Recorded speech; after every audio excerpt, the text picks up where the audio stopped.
Durante la guerra, el régimen nazi desarrolló un sistema oculto que convertía a mujeres en piezas de una maquinaria de reproducción. En estas granjas de cría no se reconocía identidad ni voluntad. Las mujeres eran seleccionadas y sometidas, mientras los hijos que nacían eran apartados y controlados desde el primer instante. Lo que ocurría en esos lugares estaba diseñado para borrar cualquier vínculo humano. Las madres quedaban relegadas a simples instrumentos y los niños pasaban a ser parte de un registro que respondía únicamente a la ideología del Reich. No había compasión, solo un mecanismo frío donde vidas enteras quedaban marcadas desde el nacimiento. ¿Cómo funcionaba realmente este programa? ¿Qué significaba para las mujeres atrapadas en él? ¿Y qué destino tuvieron los hijos que crecieron bajo la sombra de estas granjas? La obsesión de sangre, Himmler y el sueño de pureza absoluta. En la Alemania de los primeros años del régimen nacionalsocialista, la cuestión demográfica se convirtió en una preocupación central. A comienzos del siglo, el número de nacimientos había descendido de manera constante. La reducción en la tasa de natalidad, combinada con las pérdidas masivas de la Gran Guerra y el alto número de heridos permanentes, configuraba un panorama que los dirigentes percibían como alarmante. Heinrich Himmler interpretaba esta disminución no solo como un dato estadístico, sino como un signo de debilitamiento biológico del pueblo alemán. La práctica extendida del aborto clandestino, la presión social sobre las mujeres solteras y la legislación flexible de la República de Weimar reforzaban su convicción de que el Estado debía intervenir de manera decisiva en el ámbito reproductivo. Himmler había nacido en el año 1900 en una familia católica de clase media. Su padre ejercía como rector en un instituto de enseñanza, lo que le permitió acceder a una formación sólida. Desde sus años de estudiante en la Universidad Técnica de Múnich, donde cursó agronomía, adquirió conocimientos sobre genética animal y técnicas de cría selectiva. La experiencia práctica de criar aves reforzó su inclinación a aplicar principios biológicos al análisis de la sociedad. Paralelamente, se sumergió en la lectura de autores que desarrollaban teorías raciales jerárquicas como Hans Günther, cuyas tipologías pretendían demostrar la superioridad de determinados grupos humanos. En el Partido Nacional Socialista, al que se incorporó en 1923, Himmler encontró el marco político para traducir estas ideas en acción. Su ascenso en la Schutzstaffel fue constante hasta alcanzar en 1929 la dirección de la organización. Desde ese cargo comenzó a implantar medidas concretas de selección racial. A partir de 1931 exigió a los aspirantes demostrar ascendencia aria hasta mediados del siglo XIX. Este requisito implicaba investigaciones genealógicas en archivos parroquiales y registros civiles, además de exámenes físicos detallados que evaluaban proporciones faciales, corporales y otros rasgos antropométricos. Para coordinar estos procesos se creó la Oficina de Raza y Reasentamiento, conocida como Russia. Su labor consistía en evaluar expedientes personales, emitir clasificaciones y establecer jerarquías raciales. Estas tareas se apoyaban en protocolos desarrollados por instituciones científicas como el Instituto Kaiser Wilhelm de Antropología. Bajo la dirección de Eugen Fischer, se elaboraron sistemas de medición que abarcaban decenas de características físicas, cada una puntuada y combinada para producir un perfil global. El alcance de estas evaluaciones se amplió progresivamente a los cónyuges de los miembros de las SS, lo que convertía el matrimonio en una decisión sometida al escrutinio del Estado. El marco legal acompañó esta construcción administrativa. En julio de 1933 se promulgó la Ley para la Prevención de Descendencia con Enfermedades Hereditarias. Bajo esta normativa se autorizaba la esterilización forzosa de personas con discapacidades físicas, mentales o condiciones sociales consideradas indeseables. En los años siguientes, cientos de miles de individuos fueron esterilizados. Esta política representaba el lado restrictivo del programa demográfico, impedir la reproducción de aquellos clasificados como no aptos. Himmler concebía estas medidas como complemento de una estrategia positiva. El Estado debía fomentar la reproducción de quienes eran evaluados como portadores de cualidades valiosas. En su discurso interno recurría con frecuencia a analogías provenientes de la ganadería, comparando la elección de parejas humanas con la selección de reproductores animales. Bajo esta lógica, la reproducción se convertía en un asunto de gestión técnica, donde las autoridades definían criterios y procedimientos. En diciembre de 1935, Himmler fundó la organización conocida como Lebensborn Eingetragener Verein. Se inscribió formalmente como entidad privada, aunque se financiaba con cuotas obligatorias de los miembros de las SS, calculadas según el rango militar.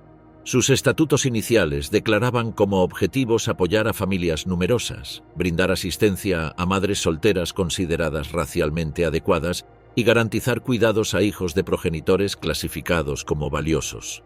Detrás de esta formulación se escondía un proyecto de reproducción controlada cuyo propósito era incrementar la población considerada aria. La administración del Lebensborn estaba diseñada con el rigor burocrático característico del régimen. Cada solicitud era tramitada con formularios estandarizados, cada nacimiento registrado en expedientes, cada evaluación archivada en detalle. El lenguaje técnico convertía procesos vitales en categorías impersonales: aceptable, valioso, no apto. Bajo esta clasificación se definía el acceso a ayudas, el apoyo a las madres y el destino de los niños. Himmler supervisaba personalmente los aspectos fundamentales del programa, revisaba informes, recibía estadísticas de nacimientos y evaluaba recomendaciones de médicos y antropólogos. Su correspondencia revela un interés constante por ajustar procedimientos, mejorar métodos de selección y perfeccionar las condiciones de embarazo y parto. La precisión administrativa se combinaba con una visión de ingeniería social aplicada directamente a la biología humana. La expansión territorial del Reich abrió nuevos escenarios para estas prácticas. Tras la anexión de Austria en 1938 se establecieron las primeras instituciones Lebensborn fuera de Alemania. Ese mismo año, en los Sudetes checos, se replicaron las estructuras administrativas que ya funcionaban en el territorio alemán. Cada región incorporada era evaluada en términos de potencial racial, lo que determinaba su papel dentro del proyecto demográfico. El entramado de oficinas, leyes, clasificaciones y programas configuraba una política integral. La obsesión de Himmler con la pureza sanguínea se traducía en medidas concretas que afectaban matrimonios, nacimientos y familias enteras. El sistema combinaba controles negativos, como la esterilización forzosa, con iniciativas positivas destinadas a incrementar el número de nacimientos entre los sectores definidos como valiosos. En este punto inicial, la política aún se desarrollaba principalmente dentro de las fronteras del Reich, pero la dinámica expansiva del régimen anunciaba que estas prácticas no quedarían limitadas al territorio alemán. El cuerpo tomado, la mujer convertida en territorio del Reich. El régimen nacionalsocialista redefinió la condición femenina en términos estrictamente biológicos. La mujer alemana dejó de ser reconocida como sujeto autónomo para convertirse en recurso demográfico del Estado. Esta transformación no surgió de manera espontánea, sino mediante un entramado de propaganda, legislación y estructuras institucionales que configuraron la maternidad como deber patriótico. A partir de 1933, la maquinaria propagandística del Reich difundió de manera constante la imagen de la madre rodeada de hijos, presentada como ideal de feminidad. En periódicos, revistas, carteles y emisiones radiofónicas, esta representación se reiteraba hasta establecer un modelo uniforme de comportamiento femenino. La asociación entre fertilidad y lealtad nacional se convirtió en mensaje dominante, reforzado con un lenguaje que situaba la maternidad al mismo nivel que el servicio militar. El embarazo fue descrito como un acto de combate en una guerra biológica que definiría el futuro de Alemania. El reconocimiento oficial otorgó forma tangible a este discurso. En 1938 se instituyó la Cruz de Honor de la Madre Alemana, condecoración en 3 grados que distinguía a las mujeres según el número de hijos. Las ceremonias de entrega se realizaban en actos públicos con presencia de autoridades locales y cobertura en la prensa. Las fotografías de madres galardonadas aparecían junto a titulares que exaltaban su contribución al Reich. La maternidad pasó así a convertirse en título de honor inscrito en un marco de prestigio ciudadano. Las políticas económicas acompañaron estas medidas simbólicas. Los préstamos matrimoniales creados por el Estado funcionaban como incentivo directo a la natalidad. Cada hijo nacía con un beneficio material concreto, la condonación parcial de la deuda. Con 4 descendientes, el préstamo quedaba liquidado en su totalidad. Este mecanismo vinculaba la estabilidad financiera familiar a la productividad reproductiva, transformando la economía doméstica en instrumento de política demográfica. En paralelo, la legislación sobre aborto consolidó el carácter obligatorio de la maternidad. Para las mujeres consideradas racialmente valiosas, la interrupción voluntaria del embarazo fue prohibida de manera absoluta. La penalización se intensificó con los años hasta alcanzar en 1943 la introducción de la pena capital para quienes practicaran, facilitaran o difundieran información sobre métodos abortivos. El embarazo dejó de ser decisión individual para convertirse en obligación legal y biológica, inseparable de la condición femenina en el Reich. El reclutamiento de mujeres para programas de maternidad controlada, como el Lebensborn, se desarrolló en múltiples frentes. En el sistema educativo, las jóvenes recibían formación que exaltaba la maternidad como máxima contribución al pueblo alemán. En la organización juvenil Bund Deutscher Mädel se repetía la idea de que dar hijos equivalía a defender la patria en combate. A nivel local, médicos, comadronas y funcionarios del partido identificaban candidatas y las dirigían a centros de evaluación, presentando la participación como privilegio y deber patriótico.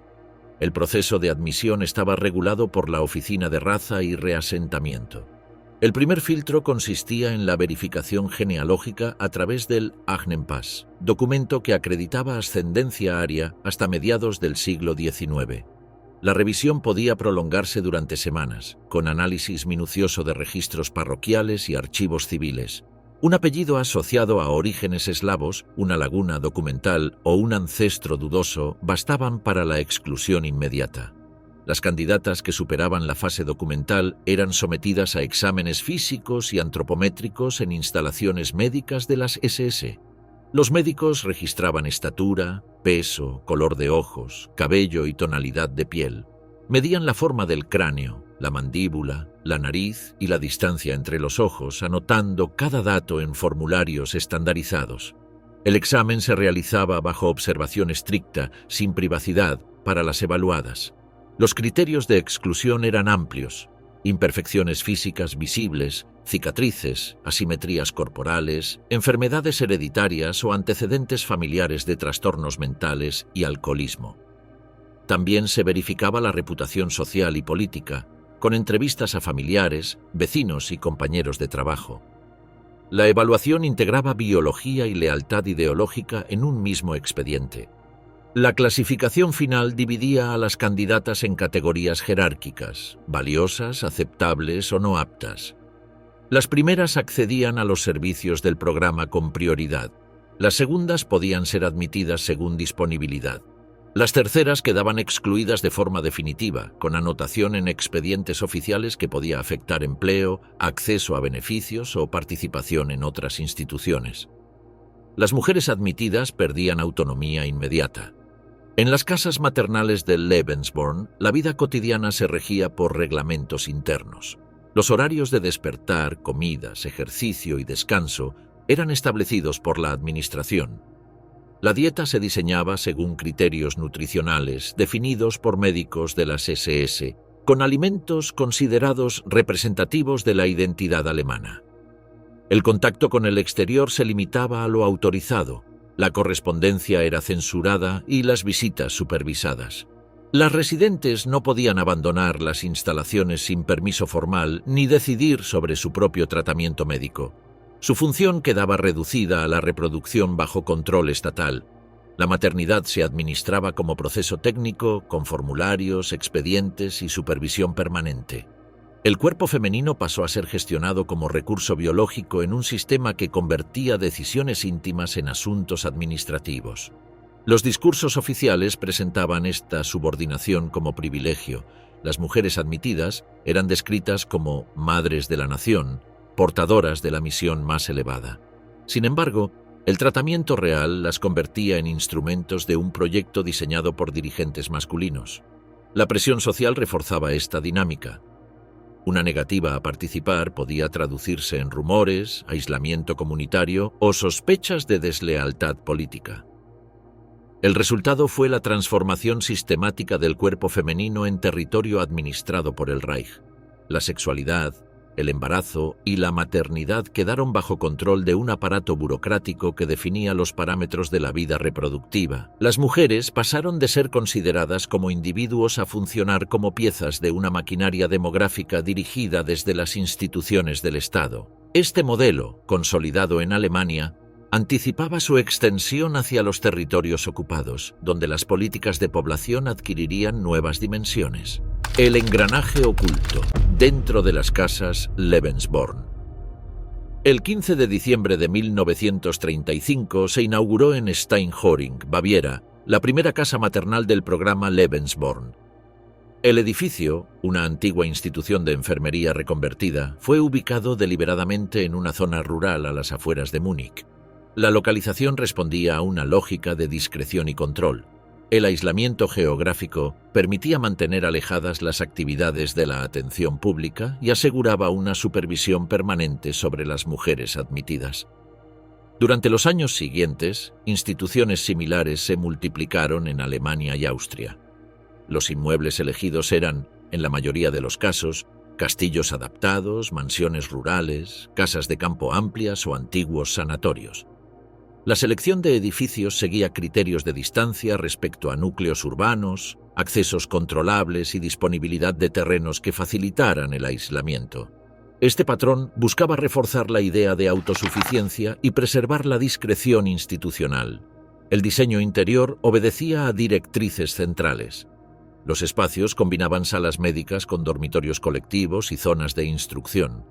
El equipamiento incluía instrumental ginecológico y obstétrico moderno, camas adaptadas para partos y equipos destinados a cuidados postnatales.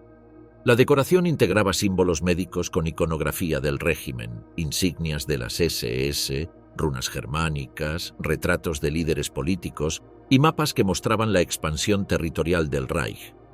Los colores dominantes eran el blanco hospitalario acompañado de rojo y negro, tonalidades oficiales del partido. En cada habitación se colocaban materiales de lectura seleccionados, folletos de higiene racial, biografías de dirigentes y textos sobre mitología germánica.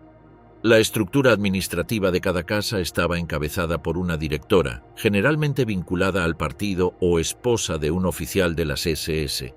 El personal incluía médicos, comadronas y enfermeras elegidos tanto por su capacitación técnica como por su adhesión ideológica. Los sistemas de vigilancia eran estrictos, se registraban conversaciones, se supervisaban actividades y se controlaban los contactos con el exterior. Las visitas eran limitadas y la correspondencia pasaba por censura previa. La rutina diaria comenzaba temprano. Las internas seguían horarios fijos para la higiene, el desayuno y los controles médicos. La dieta respondía a principios nacionalistas de autosuficiencia alimentaria. Se priorizaban productos de origen local, pan de centeno, leche, manteca, carne de cerdo, verduras y frutas de temporada. Alimentos importados como el café eran sustituidos por infusiones de hierbas locales. Las especias extranjeras quedaban prohibidas en coherencia con la idea de preservar la pureza cultural y biológica incluso en la nutrición. El régimen incluía ejercicios físicos específicos para embarazadas, caminatas supervisadas en los terrenos, prácticas respiratorias dirigidas por instructoras y estiramientos corporales para fortalecer músculos asociados al parto. Estas actividades cumplían una doble función: optimizar la condición física de la gestante y reforzar la concepción de la maternidad como disciplina regulada por el Estado. El adoctrinamiento ideológico era componente inseparable de la vida cotidiana. Las internas asistían a charlas diarias sobre historia germánica reinterpretada, mitología nórdica y teorías de biología racial. Se utilizaban diagramas, fotografías y materiales didácticos que comparaban supuestos tipos raciales, situando a los germanos en la cúspide de una jerarquía ficticia. El objetivo era que las mujeres asumieran la maternidad como responsabilidad biológica hacia el Reich. Las actividades culturales y recreativas también tenían carga ideológica. Se promovían cantos tradicionales recopilados como patrimonio germánico, lecturas sobre la grandeza histórica de los pueblos nórdicos y celebraciones de festividades precristianas. La religión cristiana era marginada. No se permitía asistencia a misa ni visitas de clero. En su lugar se realizaban ceremonias inspiradas en rituales paganos germánicos, organizadas para reforzar la identidad espiritual definida por el partido. Los protocolos de parto seguían criterios médicos y simbólicos. Los alumbramientos eran atendidos exclusivamente por personal de la institución, evitando en la medida de lo posible la anestesia. La resistencia al dolor se presentaba como prueba de fortaleza racial, bajo la premisa de que las mujeres arias debían soportar el sufrimiento como contribución a la calidad de la descendencia. Esta política se justificaba con argumentos pseudocientíficos sobre superioridad física, enmarcando el dolor como elemento formativo para la misión biológica del Reich. Tras cada nacimiento se registraban minuciosamente las características del recién nacido: peso, talla, color de ojos y cabello, junto a otros rasgos físicos. Estos datos se incorporaban a expedientes individuales y se remitían a archivos centrales con copia a la oficina personal del Reichsführer SS. De inmediato se aplicaba una evaluación racial, midiendo proporciones corporales y faciales del bebé. El resultado determinaba su clasificación y, con ello, su destino. En algunos casos seleccionados, los nacimientos eran acompañados de ceremonias diseñadas por Himmler y asesores espirituales. Estos rituales sustituían al bautismo cristiano e incluían agua de manantiales considerados sagrados, fórmulas verbales que vinculaban al niño con el Reich y la imposición de nombres nórdicos. Funcionarios de las SS actuaban como padrinos simbólicos, con la misión de supervisar la educación ideológica del menor. El destino del recién nacido dependía de la clasificación obtenida. Los catalogados como valiosos eran entregados prioritariamente a familias de las SS, a menudo mediante adopciones procesadas con documentación alterada para ocultar el origen. Los considerados aceptables podían permanecer temporalmente bajo custodia de la institución, ser adoptados por familias del partido o criarse en orfanatos controlados por organizaciones nacionalsocialistas. Los clasificados como no aptos recibían un tratamiento distinto, podían ser enviados a instituciones médicas, a orfanatos sin vínculos directos con el partido o registrados como nacimientos comunes sin beneficios del programa.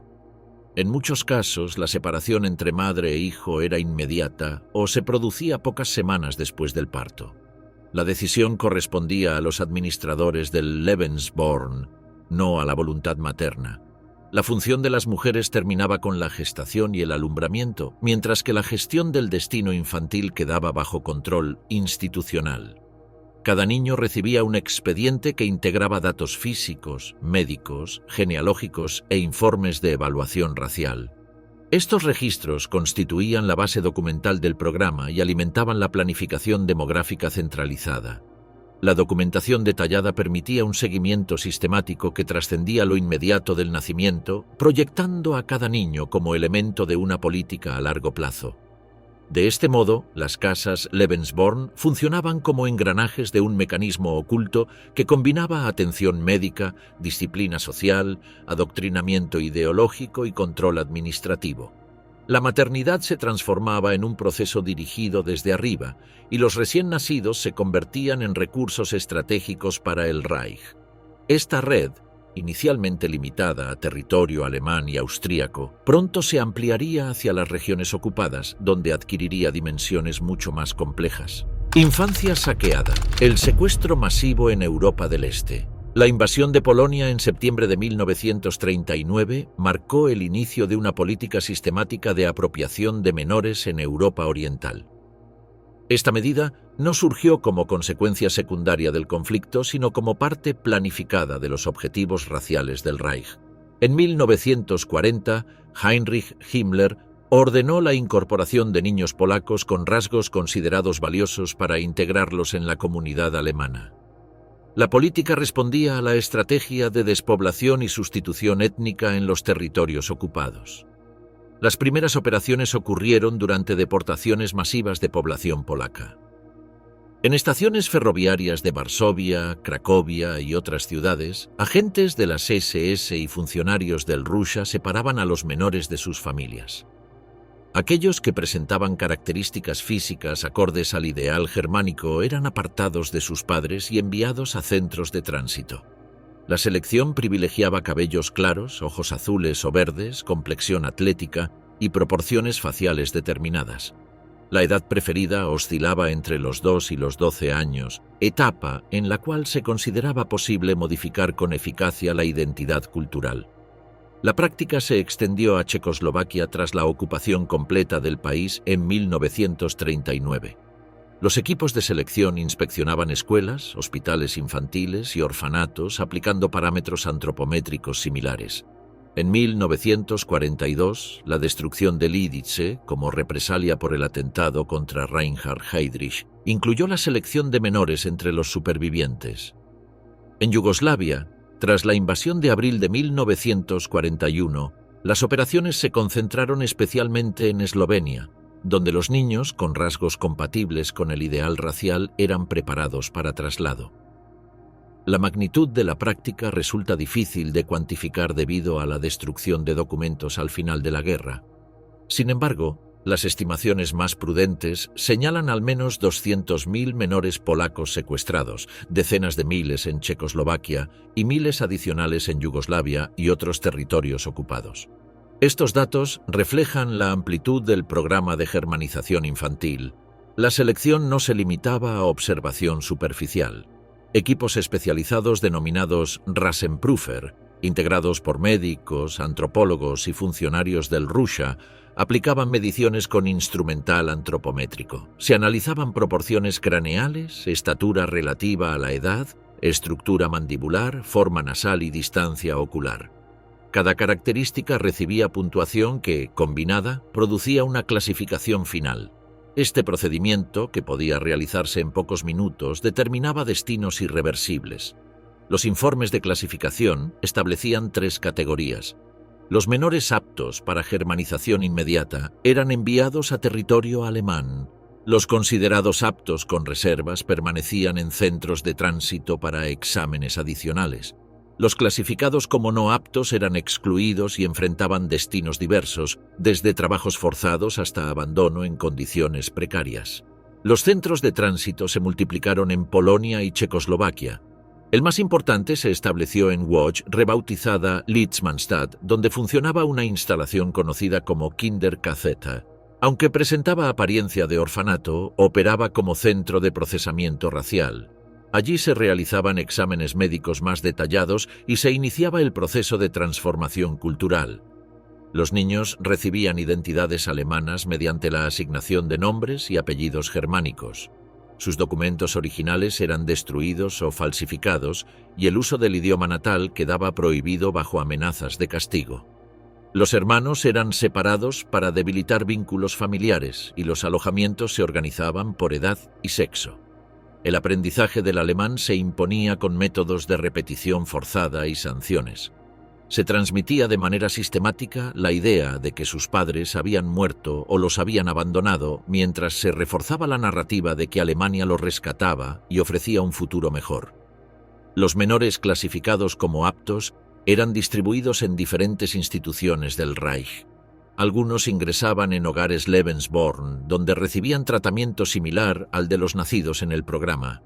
Otros eran enviados a orfanatos de las SS o entregados en adopción a familias seleccionadas por criterios ideológicos. A las familias adoptivas se les proporcionaban instrucciones sobre cómo consolidar la germanización, incluyendo relatos ficticios de supuestos orígenes alemanes del niño. La educación continuaba en escuelas nacionalsocialistas con currículos diseñados para reforzar la nueva identidad. Se enseñaba una historia reinterpretada que justificaba la superioridad germánica, geografía que destacaba el derecho alemán sobre territorios orientales y biología racial que sostenía la inferioridad de los pueblos eslavos. Los niños que no cumplían criterios raciales o mostraban resistencia eran enviados a campos infantiles como los de Łódź y Kalisz, donde el hacinamiento, la desnutrición y la falta de atención médica producían altas tasas de mortalidad. Los adolescentes eran destinados al trabajo forzoso en la agricultura o en la industria, bajo vigilancia militar y con raciones mínimas. Los más pequeños o enfermos corrían riesgo de inclusión en programas de eutanasia encubierta, donde se les negaba asistencia médica o se les aplicaban procedimientos letales presentados como tratamientos.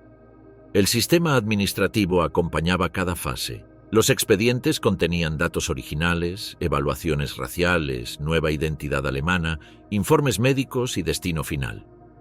Esta documentación se centralizaba en oficinas del RUSHA, que mantenía registros completos para garantizar el control del proceso. La existencia de estos archivos demuestra que la apropiación infantil formaba parte de una política centralizada, planificada desde las estructuras superiores de las SS.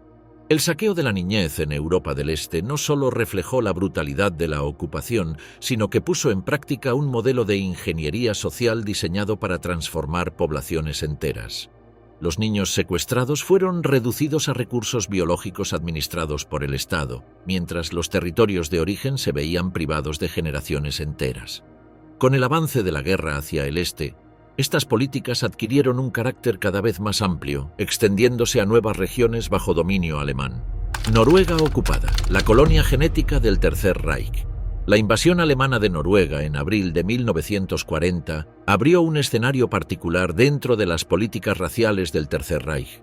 A diferencia de lo ocurrido en Polonia, Checoslovaquia o Yugoslavia, este territorio fue considerado por Heinrich Himmler y la Oficina de Raza y Reasentamiento como un espacio con potencial genético excepcional para la expansión de la comunidad germánica.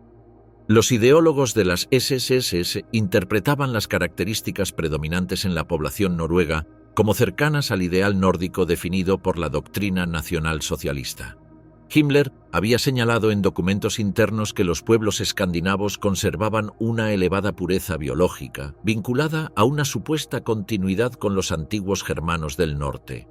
En informes al Führer, los describía como parientes de sangre cuya integración debía fomentarse mediante políticas específicas de asimilación. Durante sus visitas a Noruega entre 1940 y 1943, afirmó públicamente que el país debía convertirse en reserva genética para el futuro europeo bajo hegemonía alemana. En sus discursos ante oficiales de las SS, subrayaba que las características raciales noruegas eran más homogéneas incluso que las de la propia Alemania, y que resultaba un error estratégico no aprovechar esta ventaja biológica. Este enfoque determinó una estrategia distinta a la aplicada en Europa Oriental. En los territorios ocupados del este predominaba la violencia, la deportación y el secuestro de menores. En Noruega, en cambio, se alentó la promoción de relaciones voluntarias entre soldados alemanes y mujeres locales, presentadas como uniones de valor biológico superior. La presencia de más de 300.000 soldados en un país de apenas 3 millones de habitantes favoreció este contacto permanente entre ocupantes y población civil. Las autoridades de ocupación, siguiendo directrices de Himmler, aprobaron políticas que alentaban expresamente las relaciones sexuales con mujeres que cumplieran criterios raciales. En agosto de 1940, el comisario del Reich Josef Terboven y el colaboracionista Vidkun Quisling emitieron las directrices sobre relaciones germano-noruegas. El documento establecía que tales vínculos debían promoverse como parte del proyecto de unificación nórdica, modificando las regulaciones militares habituales que en otros territorios castigaban este tipo de relaciones. La propaganda difundida en medios noruegos y en publicaciones militares describía estas uniones como expresión de un destino compartido entre pueblos germánicos. Los soldados recibían manuales ilustrados que explicaban qué rasgos físicos eran más valiosos según la doctrina racial. Además, se autorizó que aquellos que tuvieran hijos con mujeres noruegas no enfrentaran sanciones disciplinarias, constituyendo una excepción respecto a la normativa aplicada en otros países ocupados. Las motivaciones de las mujeres noruegas fueron diversas. Algunas mantuvieron vínculos voluntarios, influidas por atracción personal, beneficios materiales o promesas de protección. Otras se vieron sometidas a presiones implícitas en un contexto de ocupación, donde el acceso a alimentos, combustible o medicinas podía depender del contacto con soldados. La situación bélica limitaba la capacidad de decisión real y colocaba estas relaciones en un terreno ambiguo entre voluntariedad y coerción. Entre 1940 y 1945 se registraron entre 12.000 y 15.000 nacimientos de padres alemanes y madres noruegas, según documentación civil y militar. Noruega se convirtió así en el único país fuera del Reich donde el Lebensborn desarrolló una red estable de instituciones maternales. Entre 8 y 10 casas funcionaron en diferentes regiones, con especial concentración en Oslo, Bergen y Trondheim. La decisión reflejaba la prioridad estratégica otorgada al territorio dentro del proyecto racial. El funcionamiento de estas casas seguía protocolos idénticos a los aplicados en Alemania. Se ofrecía asistencia médica gratuita, alojamiento durante el embarazo y atención en el parto a mujeres vinculadas con soldados alemanes. El objetivo era asegurar nacimientos en condiciones controladas y registrar a los recién nacidos en los archivos del programa. El financiamiento provenía de la organización central Lebensborn mediante aportes de los miembros de las SS y el personal incluía médicos alemanes desplazados a Noruega, apoyados por comadronas y enfermeras locales seleccionadas cuidadosamente. Los partos eran documentados meticulosamente y los recién nacidos evaluados según criterios antropométricos. Aquellos que cumplían parámetros eran inscritos como ciudadanos del Reich desde el nacimiento y sus madres recibían certificados que otorgaban beneficios dentro del sistema de ocupación, incluyendo acceso preferente a raciones alimentarias y protección oficial. Se estima que alrededor de 8.000 nacimientos ocurrieron en instalaciones Lebensborn noruegas, mientras que varios miles adicionales fueron registrados en hospitales comunes bajo supervisión del programa. En determinados casos, los niños fueron trasladados directamente a Alemania para ser criados por familias de oficiales de las SS, aunque la mayoría permaneció en Noruega bajo custodia materna o en orfanatos controlados por el régimen colaboracionista. La documentación indica que entre 200 y 300 fueron enviados al Reich para adopciones formales. Las casas Lebensborn ofrecían a madres solteras una salida frente al estigma tradicional de los embarazos fuera del matrimonio, garantizando discreción sobre la identidad del padre y otorgando estatus oficial al hijo. La derrota alemana en mayo de 1945 alteró radicalmente la situación. Las mujeres que habían mantenido vínculos con soldados fueron estigmatizadas como colaboracionistas y recibieron el nombre despectivo de Tiskertauser. En las semanas posteriores a la liberación, entre 30.000 y 50.000 fueron señaladas públicamente, sin distinción de circunstancias. Las represalias incluyeron rapado del cabello, humillaciones públicas y marginación laboral. Los niños nacidos de estas uniones, denominados Tiskerbarn, sufrieron discriminación prolongada. En las escuelas eran aislados, estigmatizados como descendientes del enemigo y sometidos a burlas constantes. Durante las décadas de posguerra, entre 1.000 y 2.000 de ellos fueron internados en instituciones psiquiátricas o centros estatales, muchas veces sin justificación médica. Investigaciones posteriores revelaron que algunos fueron sometidos a experimentos psicológicos y farmacológicos en hospitales de Oslo, Bergen y otras ciudades durante los años 50 y 60, bajo supuestas investigaciones sobre herencia de conductas. Los procedimientos incluyeron administración de medicamentos experimentales, electrochoques y aislamiento prolongado, todo sin consentimiento ni garantías legales. Estas prácticas se justificaban con teorías sobre supuestas tendencias antisociales heredadas de la ascendencia alemana. El estigma se mantuvo por generaciones. Muchos crecieron con identidades falsas, ocultadas por familias adoptivas, y solo descubrieron sus orígenes en la edad adulta mediante archivos oficiales. El silencio institucional rodeó este fenómeno durante décadas. El gobierno noruego no reconoció públicamente las consecuencias del programa Lebensborn hasta finales del siglo XX.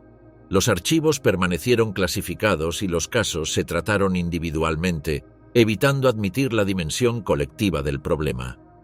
Recién en la década de 1980 surgieron organizaciones de adultos nacidos bajo el programa que iniciaron campañas de acceso a documentos, reconocimiento oficial y compensaciones por las políticas discriminatorias de la posguerra. Archivos en cenizas.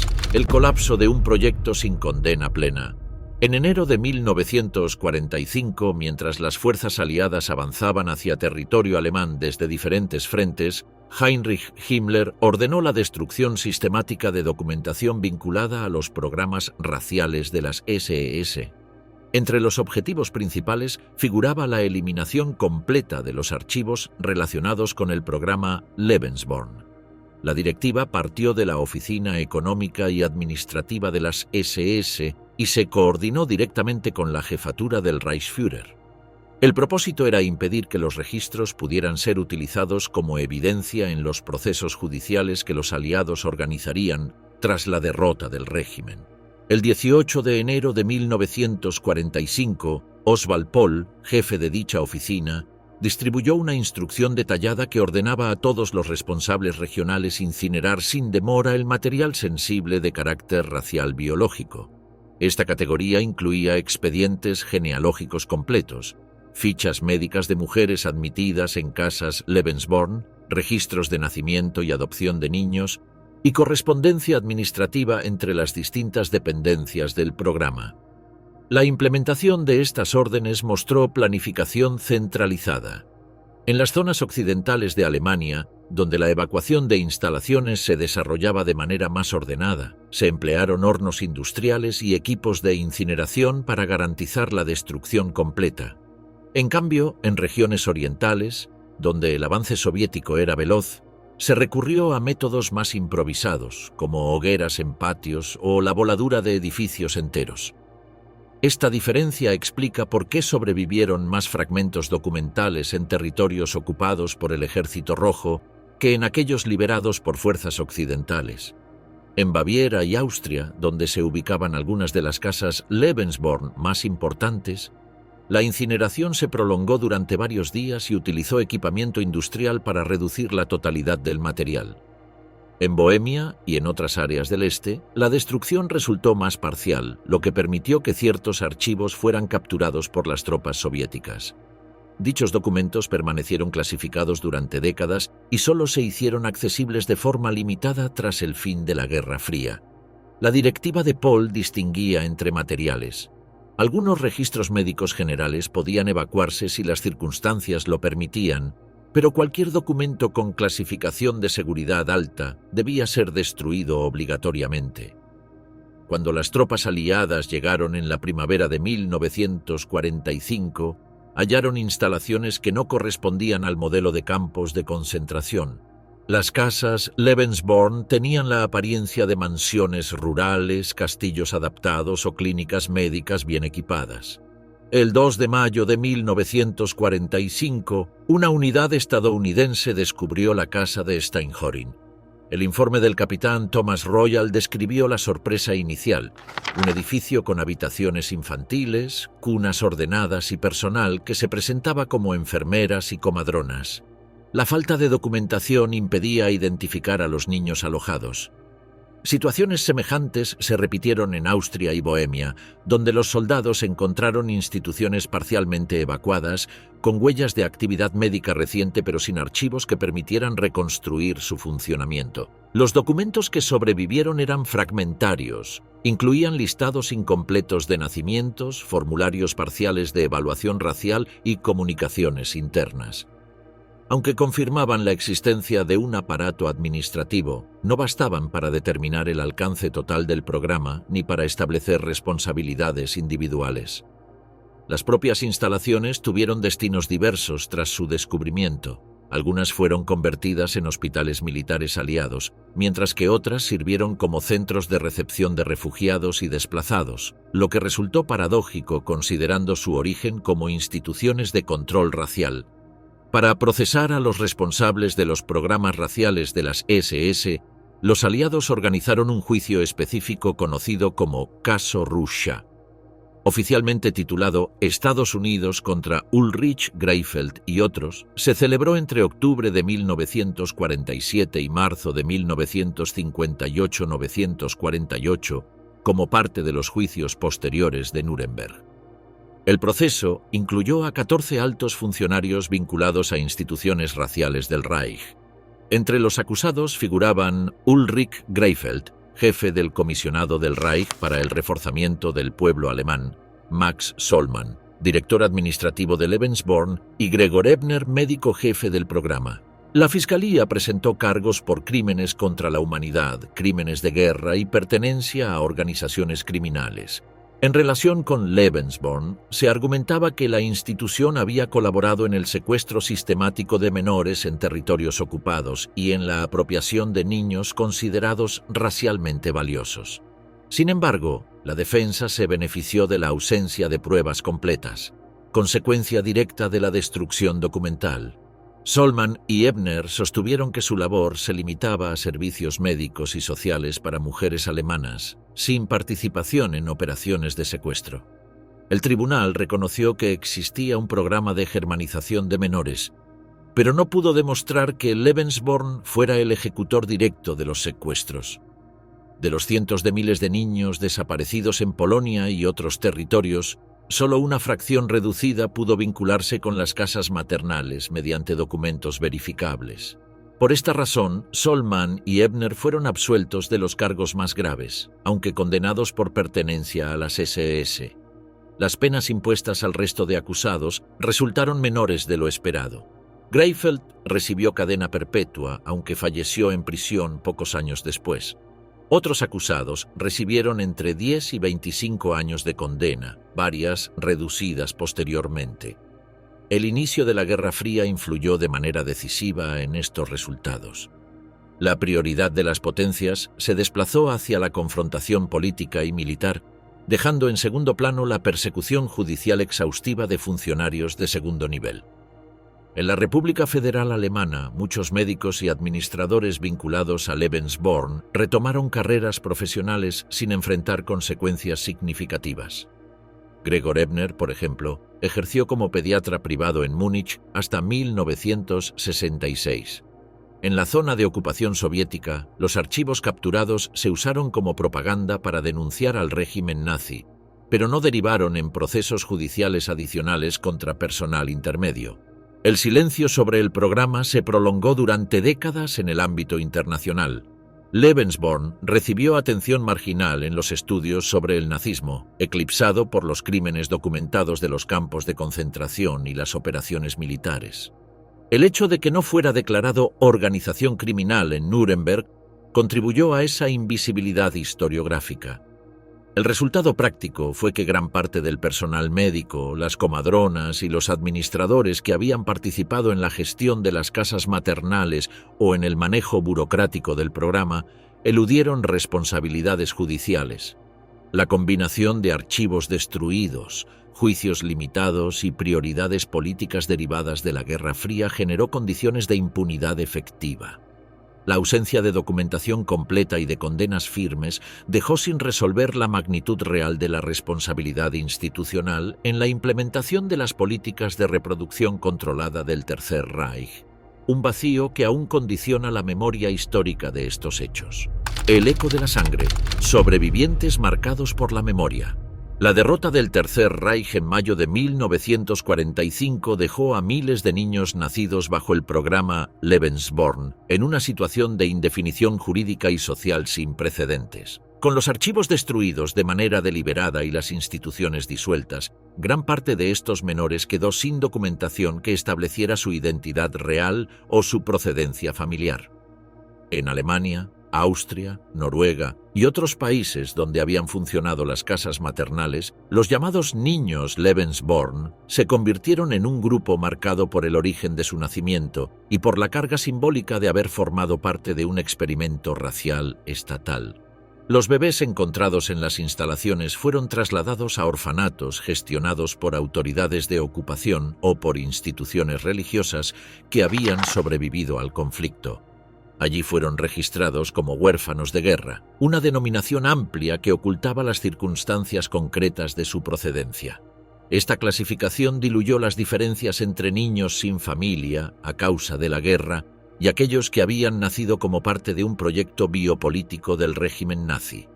En territorio alemán y austriaco, los hijos de madres solteras vinculadas con miembros de las SS enfrentaron rechazo en sus comunidades inmediatas. El estigma asociado con ser descendiente de la organización derrotada complicaba su integración en la escuela y en la vida social. Informes de servicios sociales de posguerra describen casos de niños agredidos por compañeros, excluidos de actividades colectivas o señalados por adultos que conocían su procedencia. Algunas familias adoptivas devolvieron a menores a instituciones estatales al descubrir su relación con el programa.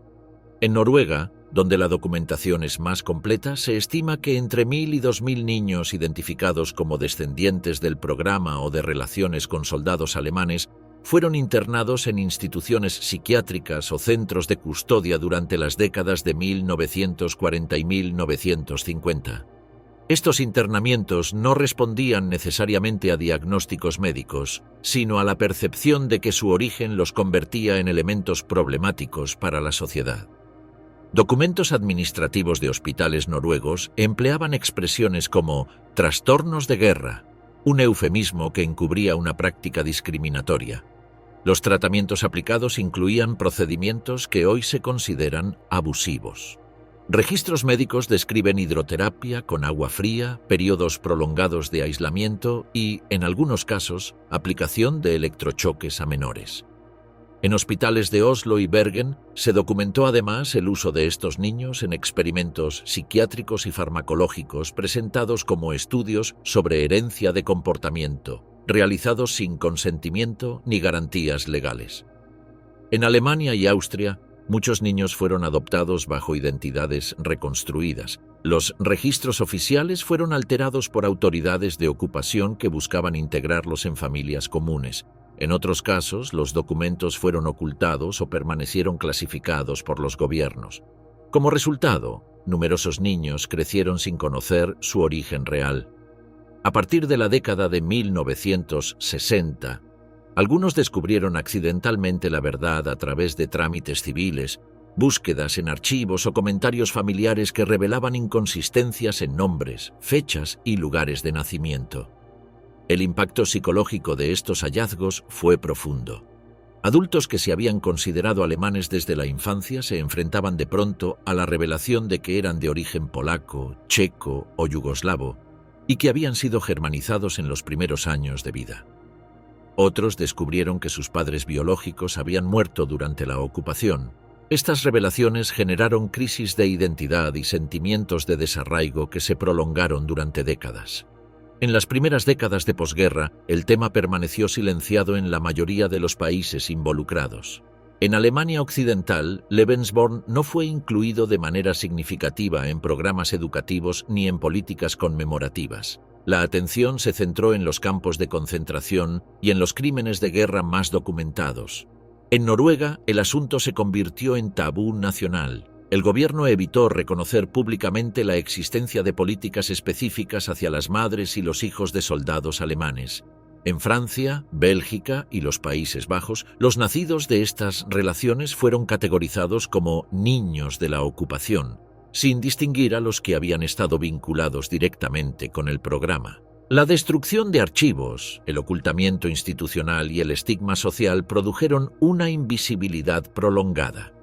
Muchos adultos que habían nacido en el programa vivieron sin saber su historia, mientras que otros que la conocían enfrentaron rechazo sin apoyo oficial. El silencio comenzó a romperse en la década de 1980, cuando grupos de adultos nacidos bajo Lebensborn empezaron a organizarse. En Noruega, en 1986, se creó la primera asociación formal de hijos de la ocupación, que después estableció contacto con organizaciones similares en Alemania y Austria. La cobertura mediática de testimonios individuales despertó interés académico. Historiadores y periodistas accedieron a archivos hasta entonces inaccesibles y publicaron estudios que situaron el programa en la historia del nazismo. Documentales producidos en Alemania y Noruega mostraron a adultos narrando su descubrimiento tardío del origen y las dificultades vividas en la infancia y la juventud. En 1999 se fundó en Alemania la asociación Lebensspuren, integrada por personas nacidas en casas maternales. La organización ofreció apoyo psicológico, promovió acceso a los archivos fragmentarios y dio visibilidad pública a través de conferencias y entrevistas. Las demandas de reconocimiento obtuvieron respuesta progresiva. En 2002, el gobierno noruego emitió una disculpa oficial dirigida a las madres y a los hijos vinculados con el programa, reconociendo la discriminación sufrida en la posguerra y estableciendo compensaciones económicas limitadas. En Alemania, el reconocimiento fue más tardío y parcial. En 2006 se creó un programa de acceso a documentos para quienes pudieran demostrar relación con Lebensborn, aunque sin reparaciones materiales generalizadas.